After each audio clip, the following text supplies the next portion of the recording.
Hello दोस्तों, अगर आप अपना पैसा शेयर मार्केट में इन्वेस्ट करके लाखों रुपए कमाना चाहते हैं तो आज ही आप स्टॉक के साथ जुड़कर अपना डीमैट अकाउंट आप बिल्कुल फ्री में ओपन कर सकते हैं, जहां पर आपका ब्रोकरेज चार्जेस बिल्कुल ना के बराबर लगता है। ब्रोकरेज लगता है तो सिर्फ इंट्राडे ट्रेड में, वह भी सिर्फ 20 रुपए। तो आज ही आप स्टॉक के साथ में जुड़ सकते हैं, लिंक डिस्क्रिप्शन में है, क्लिक करें और अकाउंट ओपन कराएं। चलिए, आज के जानकार हमारे साथ मौजूद हैं मानस जायसवाल। इस पूरे हफ्ते हमारे साथ मौजूद हैं। वो लगातार आपको बाजार में तेजी की राय दे रहे हैं, लेकिन मानस ने ये बात भी साफ कही है कि कोई भी गिरावट में कुछ क्रूशियल लेवल हैं जिनको आप जरूर ध्यान में रख सकते हैं। निफ्टी बैंक और निफ्टी को लेकर अपनी राय देते रहे हैं और अलग अलग सेक्टर्स पर उनकी कॉल भी जानेंगे। दीपाली भी हमारे साथ मौजूद हैं जो कि बातचीत करेंगे दो नंबर्स को लेकर, हिंडाल्को और जेएसडब्ल्यू स्टील, किस तरह का एक अनुमान लगाया जा रहा है बाजार में। और यतिन से बातचीत करेंगे और जानेंगे कि डीलर्स रूम में किस तरह की बज़ है, वहाँ पर कहाँ पर खरीदारी या बिकवाली की बातचीत डीलर्स कर रहे हैं। लेकिन तीनों ही लोगों से बातचीत करने से पहले एक बारी मार्केट से कुछ आंकड़े देख लेते हैं। निफ्टी की रेंज आज करीब 185 अंकों की बनी। पिछले 2 दिनों में जो बाजार में तेजी रही उसके बाद भी निफ्टी की रेंज इतनी बड़ी नहीं थी, लेकिन आज थोड़ी ज़्यादा बड़ी रेंज निफ्टी की बनते हुए दिखाई पड़ी। निफ्टी बैंक की करीब करीब 560 अंकों की रेंज बनी और सेंसेक्स में रफली 600 अंकों के आसपास का दायरा आज बनता हुआ दिखाई पड़ा। एडवांस डिक्लाइन के सभी आंकड़े आपको बिकवाली की साइड दिखाई पड़ेंगे सिवाय ब्रॉडर मार्केट के। अगर फ्रंट लाइन आंकड़ों पर नजर डालेंगे तो निफ्टी के ज़्यादातर शेयर दबाव में थे। करीब करीब 36 शेयरों में बिकवाली, 14 शेयरों में खरीदारी देखने को मिली। निफ्टी बैंक के 7 शेयरों में आज बिकवाली थी और 5 शेयरों में खरीदारी देखने को मिली। सेंसेक्स के करीब 22 शेयरों में बिकवाली और 8 शेयरों में आज खरीदारी देखने को मिली। वहीं अगर F&O साइड पे आप जाएंगे तो 94 शेयरों में बिकवाली और 61 शेयरों में खरीदारी। लेकिन आप इस आंकड़े को अगर देखेंगे BSE और NSE की साइड पे, यानी कि ब्रॉडर साइड पर, तो ये आंकड़ा आपको बेहतर दिखाई पड़ेगा। एडवांस की तरफ करीब 949 शेयर है NSE के और लगभग बराबर ही शेयर बिकवाली की साइड है NSE में। और BSE में एडवांस ज़्यादा है, 1655 शेयर तेजी में है और करीब करीब 1432 शेयर बिकवाली के साथ कामकाज कर रहे हैं। तो ये नीचे के जो 2 आंकड़े आप देख पा रहे हैं, इनमें ये चीज़ रिफ्लेक्ट होती है कि ब्रॉडर बेस्ड मार्केट में अभी भी सेंटीमेंट नेगेटिव साइड पे नहीं है, सेलिंग साइड पे नहीं है। फ्रंट लाइन इंडेक्स में हालांकि आज बिकवाली जरूर देखने को मिली। बिकवाली आई कहां से, तो आप नेगेटिव कंट्रीब्यूशन अपनी स्क्रीन पे देखेंगे, जहां पर HDFC bank, ICICI bank, Kotak Mahindra bank और HDFC, ये महज 4 फाइनेंशियल इंस्टीट्यूशन कुल मिला के करीब करीब 50 अंकों के आसपास का निफ्टी को नेगेटिवली कंट्रीब्यूट कर रहे थे। और साथ साथ रिलायंस इंडस्ट्री में भी आज प्रॉफिट टेकिंग देखने को मिली 2 दिन की तेजी के बाद। तो इसके बाद इसीलिए फाइनेंशियल स्पेस की प्रेशर की वजह से मार्केट्स में थोड़ा दबाव रहा। अब आज के जानकार मानस से बातचीत करते हैं। मानस, मार्केट्स में तेजी की बात आपने की, लेकिन आज एक रेंज बाउंड सही ट्रेड देखने को मिला। सेकंड हाफ में एक्सपायरी थी तो मान भी सकते हैं कि थोड़ी सी बिकवाली बनते हुए दिखाई पड़ी, लेकिन एज ऑफ नाउ कोई कंसर्न आंकड़ों में तो नहीं दिख रहा है। आपको दिख रहा है क्या करना चाहिए निफ्टी बैंक में? सुमित जी, देखिए, कहीं पर भी अभी तक टेक्निकली ये नहीं बोला जा सकता कि ये रिवर्सल है। मेरे से अभी भी मलेशिया 2 दिनों से हम हाई लेवल पे प्रॉफिट बुकिंग देख रहे हैं, लेकिन जो एडवांस डिक्लाइन रेशियो है वो काफी पॉजिटिव बना हुआ है और निफ्टी अभी भी 20 डे मूविंग एवरेज के ऊपर ट्रेड कर रहा है। मैंने 14,900 की बात की थी और वो इसलिए की थी क्योंकि वहां पर क्लस्टर ऑफ सपोर्ट है। और अगर आज आप देखिए, वीकनेस में भी 14,900 के आसपास ही निफ्टी ने सपोर्ट लिया।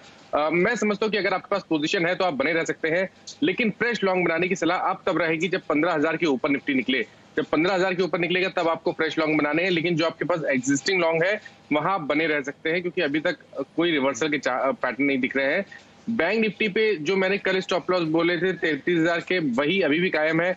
बैंक निफ्टी में ऐसा लग रहा है कि शायद अब 1 से 2 दिनों के अंदर ही रैली रिज्यूम होते हुए देखने को मिलेगी। तो आपको बैंक निफ्टी में तो बिल्कुल बने रहना है और 33,000 के नीचे आपको स्टॉप लॉस रखना है। तो निफ्टी के लिए थोड़ा सा आप नो ट्रेड जोन मान के चल सकते हैं। अगर आपको तेजी मिलती है, आप 15,000 के ऊपर देखते हैं तो आप जरूर बने रहे। पहले मानस ने 15,450 के टारगेट दिए थे, लेकिन हाँ, निफ्टी बैंक में अगर आपकी पोजीशन है तो आप बने रह सकते हैं। मानस ने पहले भी बात की थी कि वो ज़्यादा मजबूत शेड में है, वहाँ पर ज़्यादा खरीदारी के अवसर दिखाई पड़ रहे हैं, तो आप अकॉर्डिंगली वहाँ पर कॉल ले सकते हैं। अच्छा मानस, आपने बैंक्स पे बातचीत की, पहले भी ऑटो भी आपने चुना, मेटल भी चुना। आज आप कौन सी थीम से शेयर लेकर आए? देखिए, थीम की बात करिए तो आज कुछ NBFC स्टॉक्स में अच्छा खासा बाइंग इंटरेस्ट देखने को मिला था। M&M फाइनेंस लोअर साइड से बाउंस बैक दिखाया। इंडियन हाउसिंग फाइनेंस पे आपने एक ब्रेकआउट देखा। लेकिन मेरा जो आज के लिए, कल के लिए जो पिक होगा वो चोला फाइनेंस पे। अगर आप देखिए तो inverse head and shoulder pattern का ब्रेकआउट आर्ली चार्ट पे देखने को मिला है। स्टॉक अपने 20 डे मूविंग एवरेज के ऊपर निकल गया है। जब ब्रेकआउट देखने को मिला तो वहां पर बेहतर वॉल्यूम देखने को मिले। तो मैं उम्मीद करूंगा कि कम से कम वापस 700 रुपए तक के स्तर आपको चोला फाइनेंस में देखने को, 600 रुपए तक के स्तर देखने को मिल सकते हैं। तो खरीदारी करिए 554 के स्टॉप लॉस से। और दूसरा स्टॉक है सिप्ला। देखिए सिप्ला चूज करने का एक रीजन ये है कि अगर आप एक ट्रेंड लाइन बनाएंगे 3 मई से, अगर जो टॉप बने हैं 2 टॉप उसके बाद बने हैं, उसको आप एक ट्रेंड लाइन वहां पर बनाएंगे तो वहां पर आपको एक ब्रेकआउट देखने को मिलेगा। उस ट्रेंड लाइन को ब्रेकआउट पे आपको बेहतर वॉल्यूम देखने को मिले हैं। और ओवरऑल अगर आप देखेंगे तो सिप्ला वीकली चार्ट पे एक फ्लैग पैटर्न बना रहे हैं। तो मेरा समझना है कि अब रैली सिप्ला में रिज्यूम हो सकती है, पिछले हाईस टेस्ट हो सकते हैं। तो 965 के टारगेट सेट करें, 904 रुपए का स्टॉप लॉस। तो 2 नाम मानस ने आपको बताए हैं। पहला नाम आप सिप्ला को देख सकते हैं और दूसरा चोलामंडलम फाइनेंस। 2 ऐसे नाम हैं जिसके ऊपर आप दांव लगा सकते हैं और दोनों में ही मानस को लग रहा है कि शायद तेजी बनते हुए दिखाई पड़े। अच्छा मानस, आपने एनबीएफसी स्पेस की बात की, लेकिन आज प्रेशर सबसे ज्यादा बैंकिंग स्पेस ही था। आईसीआईसीआई, एचडीएफसी, एक्सिस, कोटक, कुछ ऐसे नाम है जहां पर आज जरूर बिकवाली आते हुए दिखाई पड़ी। कोई ऐसा नाम जो आपको लगता है कि रिवर्सल अगर होता है तो पार्टिसिपेट कर सकता है, शायद वहां खरीदारी देखने को मिले? देखिए मैं समझता हूँ कि आईसीआईसीआई बैंक में, अगर आप प्राइवेट बैंकिंग स्पेस में देख रहे हैं तो डेफिनेटली आईसीआईसीआई बैंक पे नजर रखनी चाहिए। स्टॉक ने ब्रेकआउट दिया है, 2 दिनों से कंसोलिडेशन देखने को मिल रहा है, लेकिन मैं समझता हूँ कि आज की गिरावट पे तो बिल्कुल खरीदारी करनी चाहिए। अगर एक पोजीशन स्टॉप लॉस रखना होगा तो 600 रुपए का होगा और 660 के टारगेट होंगे आईसीआईसीआई बैंक में। लेकिन पीएसयू बैंकिंग में अगर आपको देखना होगा तो स्टेट बैंक ऑफ इंडिया होगा। मैं समझता हूँ कि स्टेट बैंक ऑफ इंडिया में कल ही आपको एक ब्रेकआउट देखने को मिलेगा और 405 के स्तर देखने को मिल सकते हैं। तो खरीदारी करिए स्टेट बैंक ऑफ इंडिया में 374 के स्टॉप लॉस से। तो स्टेट बैंक ऑफ इंडिया 374 का एक स्टॉप लॉस। यहाँ पर वैसे भी कल नंबर्स अवेटेड हैं तो नंबर्स में भी एक बड़ा ट्रिगर इसके लिए रह सकता है और नंबर्स के लिहाज से यह अनुमान लगाया जा रहा है कि थोड़े से बेटर साइड पे ही नंबर्स रहेंगे, जो प्रदीप जी कुछ देर पहले मैं बता भी रहे थे। लेकिन असेट क्वालिटी वाला पार्ट जो है, एनआईएम्स वाला पार्ट जो है, प्रोविजनिंग का जो पार्ट है, ये कुछ चीज़ें हैं जिनके ऊपर क्लीनली नज़र भी रखनी होगी। अच्छा, तो बैंकिंग में आप एसबीआई के ऊपर दांव लगा सकते हैं। फार्मास्यूटिकल में सिप्ला की बात अभी कुछ देर पहले मानस ने की भी। मानस, एनबीएफसी स्पेस में चोलामंडलम की आपने बात की, लेकिन 2-3 दिग्गज और हैं। एक एचडीएफसी लिमिटेड, एक India bulls housing finance. HDFC limited आज प्रेशर में था, India bulls housing finance numbers को डिस्काउंट कर रहा था, जोरदार तेजी में था। क्या करना चाहिए इन दोनों में अलग अलग? देखिए एचडीएफसी में थोड़ा और इंतजार करिए। जब 2550 के लेवल्स ब्रेक हो, उसके ऊपर स्टॉक निकले तब आप खरीदारी करिए। हालांकि अगर आपके पास पोजीशन है तो आप बने रहिए 2350 के स्टॉप लॉस से। कहीं पर वीकनेस नहीं देखने को मिल रही है, केवल एक कंसोलिडेशन है। इंडिया बुल हाउसिंग फाइनेंस की अगर आप बात करें तो यहाँ पर जरूर एक ब्रेकआउट देखने को मिला है। स्टॉक अपने 200 दिनों के मूविंग एवरेज के ऊपर निकला है, बेहतर वॉल्यूम देखने को मिले हैं।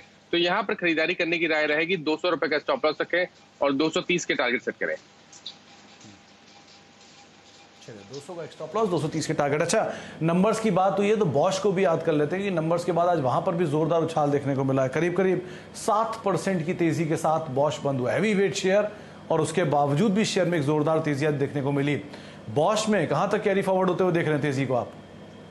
देखिए आप केवल एक वीकली चार्ट देखिए बॉश का, तो आपको पिक्चर बहुत क्लियर हो जाएगी। वीकली चार्ट का समय 2019 से अगर आप देखेंगे पैटर्न को तो वो inverse head and shoulder pattern बन रहा है, जिसका नेकलाइन 16,850 के आसपास आता है।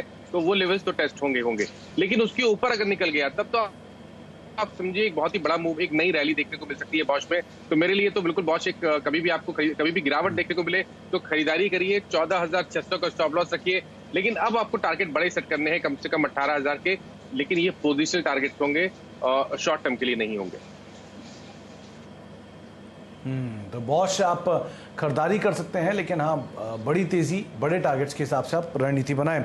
अच्छा, एमएनएम और देखिए, बॉश में आप खरीदारी थी, एमएनएम पे पहले ही बातचीत कर चुके हैं। कल भी आपने इसमें तेजी की ही बात की थी। आज वो तेजी देखने को भी मिली, इंडेक्स में अच्छा कंट्रीब्यूशन इसी तरफ से आया भी। क्या करना चाहिए महिंद्रा एंड महिंद्रा में? देखिए लेके ही चलना है। एमएनएम में भी अगर आप देखिए तो कल एक पॉज डे था, आज फिर से रैली रिज्यूम हो गई है। एक फ्रेश ब्रेकआउट देखने को मिल गया है, 50 डे मूविंग एवरेज के ऊपर स्टॉक निकल गया है। तो बिल्कुल खरीदारी करने की राय रहेगी एमएनएम में। अगर आप करंट लेवल्स पे खरीदारी कर रहे हैं तो 780 का स्टॉप लॉस रखिए और 845 850 के टारगेट सेट करिए। 50 के आसपास 845 850 के टारगेट्स के लिए आप यहाँ पर रणनीति रख सकते हैं। महिंद्रा एंड महिंद्रा पे इनफैक्ट आज रिपोर्ट भी थी एक CLSA की, हालांकि रिड्यूस किए थे टारगेट्स, लेकिन फिर भी 1000 रुपए के ऊपर के टारगेट्स वहां पर थे। अच्छा मानस, एक फर्टिलाइजर स्पेस देखिए आज काफी बजिंग था, कोरोमंडल, RCF, चंबल, पूरे स्पेस के अंदर आज एक अच्छा खासा बज था, यहां से कुछ आप पिक कर पाए? देखिए सब जितने भी स्टॉक्स हैं वो चार्ट पे अच्छे लगते हैं। अगर आप फैक्ट की बात कर लीजिए तो वहां पर भी आप बने रह सकते हैं, 119 का स्टॉप लॉस रख के पोजीशन बना के रखिए। RCF में भी आप बने रह सकते हैं 78 के स्टॉप लॉस से। दीपक फर्टिलाइजर्स में भी बने रह सकते हैं, बेहतरीन चार्ट है और अगर आप थोड़ा इंतजार करेंगे तो आपको बेहतर रिटर्न देखने को मिलेंगे। दीपक फर्टिलाइजर में स्टॉप लॉस आपको रखना चाहिए 272 का। लेकिन अगर एक फ्रेश खरीदारी करनी है तो वो तो NFL में ही करनी है। NFL की बात करिए तो यहाँ पर एक ब्रेकआउट हमने ऑलरेडी देख लिया, कंसोलिडेशन देखने को मिला था, आज फिर से बाइंग इंटरेस्ट देखने को मिला है। मेरा समझना है कि यहाँ पर आपको बहुत अच्छे लेवल्स देखने को मिल सकते हैं। अगर हम एक शॉर्ट टर्म टारगेट सेट करें तो वो 80 रुपए के आते हैं, तो यहाँ खरीदारी करिए 64 के स्टॉप लॉस के साथ। तो 80 रुपए के टारगेट NFL एक नाम है जिसको आप पूरे फर्टिलाइजर स्पेस में कैरी कर सकते हैं। नई पोजीशन अगर बनाना चाहते हैं तो ये एक नाम आप देख सकते हैं। चलिए, हमने फर्टिलाइजर की बात की, लेकिन अब बात करते हैं मेटल स्पेस को लेकर भी। मेटल में कल 2 दिग्गज कंपनियों के नंबर्स आने वाले हैं, एक है हिंडाल्को और दूसरा है JSW स्टील। दीपाली हमारे साथ मौजूद भी हैं। दीपाली, JSW स्टील और हिंडाल्को क्या अनुमान लगा है, खासतौर से वो भी तब जब सिनेरियो बहुत ही स्ट्रांग रहा है मेटल स्पेस के लिए पिछले क्वार्टर में? सुमित, पहले JSW स्टील की बात करेंगे और आपको याद भी होगा पिछले 2 क्वार्टर्स स्पेशली काफी स्ट्रांग रहे हैं JSW स्टील के। अर्निंग्स तो स्ट्रांग आए थे लेकिन मैनेजमेंट की कमेंट्री और भी दमदार थी और उस कमेंट्री के दम पर इस बार के नंबर्स भी बेहतर एक्सपेक्टेड है। बेहतर नहीं, इनफैक्ट काफी शानदार नंबर्स आ सकते हैं। ध्यान देने वाली बात यह है कि पिछले साल का जो ये क्वार्टर था उसमें बेस काफी कम था, इसीलिए एक ह्यूज जंप दिख रहा है। लेकिन अगर आप अदरवाइज भी देखेंगे तो नंबर्स अच्छे एक्सपेक्टेड है। मुनाफा इनका 188 करोड़ से बढ़कर लगभग 4000 करोड़ के आसपास आ सकता है। रेवेन्यू फ्रॉम ऑपरेशंस में 40% की ग्रोथ एक्सपेक्टेड है और अगर आप मार्जिन देखेंगे तो ये सीधे 16.5% से बढ़कर 31% प्लस रहने की पॉसिबिलिटी है। डोमेस्टिक बिजनेस खासतौर से इनका काफी स्ट्रांग परफॉर्म करेगा, जिसके कारण नंबर्स में पुश देखने को मिलेगा। 2 चीजें बहुत इंपॉर्टेंट है, एक तो आप देखिए सेल्स वॉल्यूम इस क्वार्टर में 9% की ग्रोथ एक्सपेक्टेड है और दूसरे इनके जो रियलाइजेशंस हैं वो भी बेहतर रह सकते हैं। इनफैक्ट शार्प इंक्रीज कंपनी के रियलाइजेशंस में देखने को मिलेगा, क्योंकि जो स्टील प्राइसेस रहे हैं डोमेस्टिक मार्केट में वो हायर साइड पर रहे हैं और इस साल की शुरुआत से इनफैक्ट काफी तेजी हमने ऑलरेडी स्टील प्राइसेस बनते हुए देखी है इंटरनेशनल मार्केट में भी। यूटिलाइजेशन लेवल आप देखिए तो 96% पे यूटिलाइजेशन लेवल JSW स्टील का कारोबार फिलहाल हो रहा है, तो काफी स्ट्रॉन्ग सेट ऑफ अर्निंग्स रहेंगे JSW स्टील से। इसके अलावा अगर हिंडाल्को के नंबर्स आप देखेंगे तो इनकी जो नेट सेल्स है वहां पर आपको ग्रोथ अच्छी दिखेगी, लगभग 9,990 करोड़ से बढ़कर ये 13,160 करोड़ के आसपास आ सकता है। दरअसल कॉपर बिजनेस इनका काफी अच्छा परफॉर्म करेगा। इस साल की शुरुआत से लेकर हमने कॉपर के प्राइसेस में 30% से ज्यादा की तेजी देखी है, तो उसके कारण रेवेन्यूज आपको अच्छे ग्रो होते हुए दिख रहे हैं। हालांकि इनका पैट फ्लैट रहेगा, 350 करोड़ से बढ़कर 355 करोड़ रहने की ही पॉसिबिलिटी है। एबिटा 1160 करोड़ से बढ़कर 1250 करोड़। मार्जिन हालांकि स्लाइटली डिप हो सकते हैं, 11.6% से घटकर ये 9.5% के आसपास रह सकते हैं। मार्जिन इनके ज्यादा इंप्रूव इसलिए नहीं हो रहे क्योंकि हेजिंग का इंपैक्ट इनके मार्जिन पर दिख रहा है। नोवेलिस के नंबर्स जो है उनका भी असर ओवरऑल इन कंसोलिडेटेड नंबर्स पर दिखेगा। तो ओवरऑल अगर आप देखेंगे तो JSW स्टील के बेटर नंबर्स, स्ट्रॉन्ग नंबर्स आ सकते हैं। हिंडाल्को डिसेंट परफॉर्मेंस देगा। तो JSW स्टील बेहतरीन परफॉर्मेंस रह सकती है और हिंडाल्को जो दीपाली बता रही कि LRS और नोवेलिस इनके नंबर्स ठीक ठाक थे, उसका भी कंट्रीब्यूशन आता हुआ दिखाई पड़ेगा। हालांकि कुछ हद तक जो सेट ऑफ है मार्जिन पे वो जरूर देखने को मिलेगा एक्सचेंज रेट्स की वजह से भी। मानस, दोनों ही शेयर देखिए, JSW स्टील और हिंडाल्को। मुझे याद है कि आप JSW स्टील कई बार पहले भी तेजी में रिकमेंड कर चुके हैं, लेकिन अब नंबर्स भी आने वाले हैं, क्या करना चाहिए क्योंकि थोड़ी साइकिल पलटी है इनके लिए?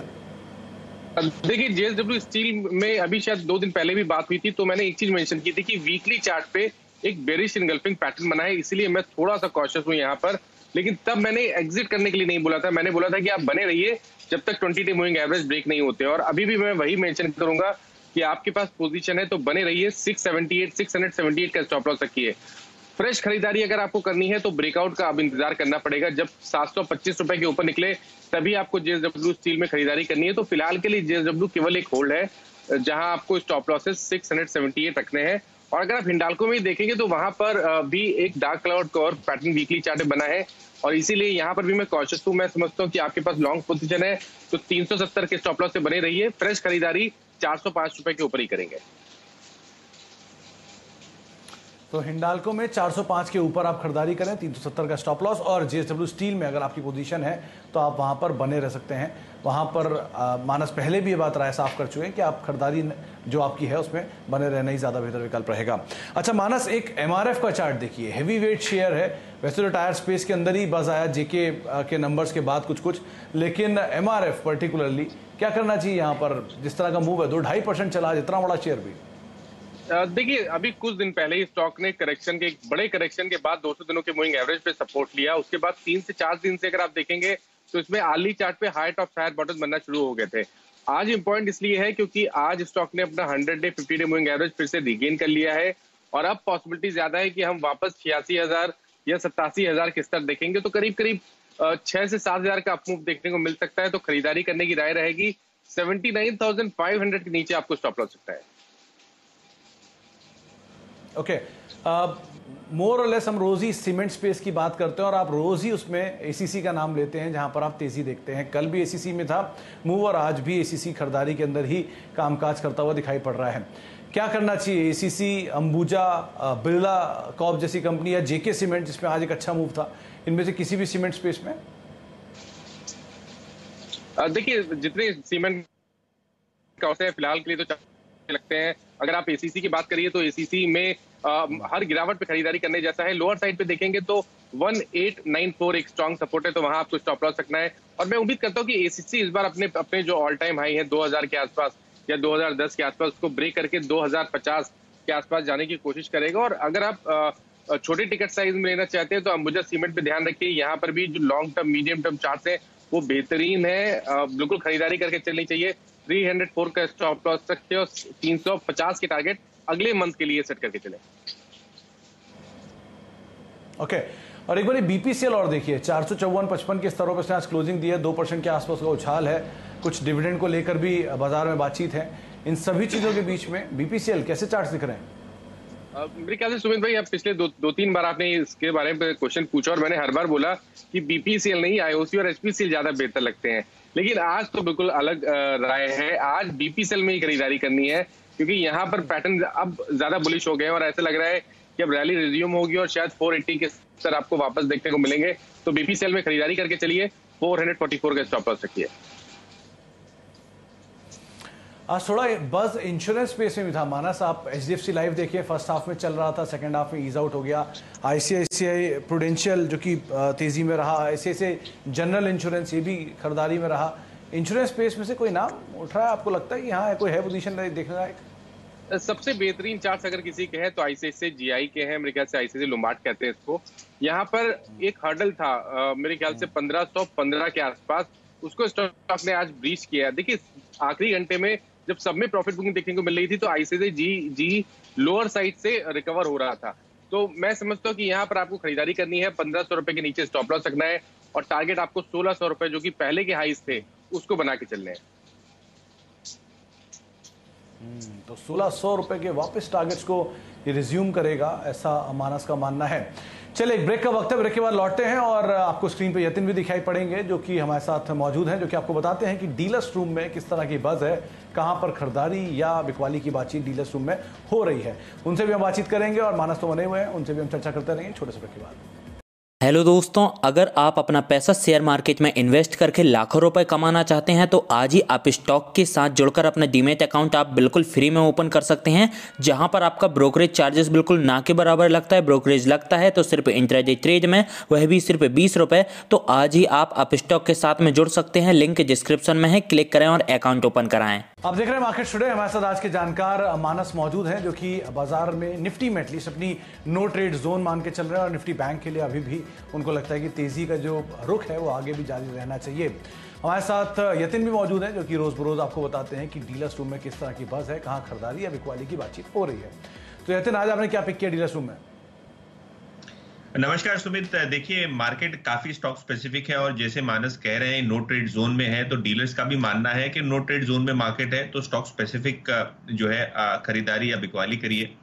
स्पेसिफिकली अगर आप डीलिंग रूम की माने तो दो स्टॉक्स जहां वो तेजी की पोजीशंस ले रहे हैं, बड़ी पोजीशंस नहीं लेकिन बहुत ही टाइट स्टॉप लॉस के साथ खरीदारी की सलाह है क्यूमिंस इंडिया में उनकी। जहां तक कि क्यूमिंस इंडिया का सवाल है, उनको लगता है कि स्टॉक में लगभग 30 रुपए का ट्रेडिंग अपसाइड बहुत जल्द देखने को मिल सकता है। इसके अलावा अगर आप आज का ओपन इंटरेस्ट का डेटा भी देख ले क्यूमेंस इंडिया का, तो लगभग 10% का एडिशन हुआ है तेजी की तरफ। अगर आप M&M फाइनेंस की भी बात करें तो वहां भी डीलिंग रूम्स की तेजी की व्यू है। जहां तक कि ये स्टॉक का सवाल है, 170 से 172 के लेवल्स उनको लगते हैं कि ट्रेडिंग के लिहाज से M&M फाइनेंस में आपको आते हुए दिखाई देंगे। और अगर आप आज F&O डेटा देख लें M&M फाइनेंस का, तो लगभग 4% का ओपन इंटरेस्ट एडिशन हुआ है। अभी अच्छे सौदे आपको वायदे बाजार में दिखते हैं।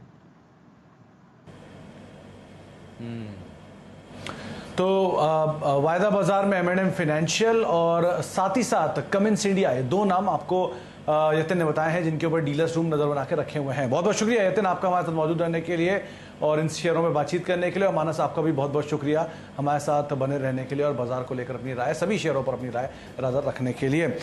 मानस ने रणनीति साफ रखी है निफ्टी को लेकर, जहां पर आप खरीदारी करें अगर निफ्टी के अंदर तो 15,000 के लेवल्स को क्रूशली वॉच करें, उसके ऊपर जाने के बाद ही आप यहां पर कोई एक्शन ले सकते हैं। लेकिन हाँ, निफ्टी बैंक के लिए उन्होंने ये बात साफ की कि आप यहां पर अभी भी तेजी के साथ ही रह सकते हैं और 33,000 का एक टारगेट वो यहां पर देख रहे हैं। मानस ने चोलामंडलम फाइनेंस में खरीदारी की राय दी है 600 रुपए के टारगेट्स के लिए।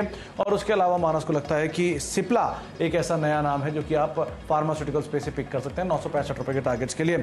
इसके अलावा महिंद्रा एंड महिंद्रा 845 रुपए के टारगेट्स के लिए आप खरीदारी कर सकते हैं। BPCL करीब 475 रुपए के टारगेट्स के लिए आप यहां पर भी दाम लगाए। जो अब तक मानस हमेशा HPCL और IOC की बात करते थे, आज उन्होंने BPCL का भी नाम लिया। और उसके अलावा फर्टिलाइजर में फैक्ट एक ऐसा नाम है जहां पर आप खरीदारी कर सकते हैं। करीब 119 रुपए के आसपास का एक स्टॉप लॉस यहां पर आप मेंटेन करें। और नई खरीदारी अगर आप करना चाहते हैं तो आप NFL में खरीदारी करें। करीब 80 रुपए का टारगेट मानस यहां पर देख रहे हैं। तो फिलहाल अब मार्केट स्टडी को तो यही समेटेंगे, लेकिन कल है हफ्ते का आखिरी कारोबारी सत्र। ध्यान से संभल कर अपनी रणनीति बनाएं और अकॉर्डिंगली ट्रेड करें। वैसे भी कल रिजल्ट हैवी डे है तो आप उसको भी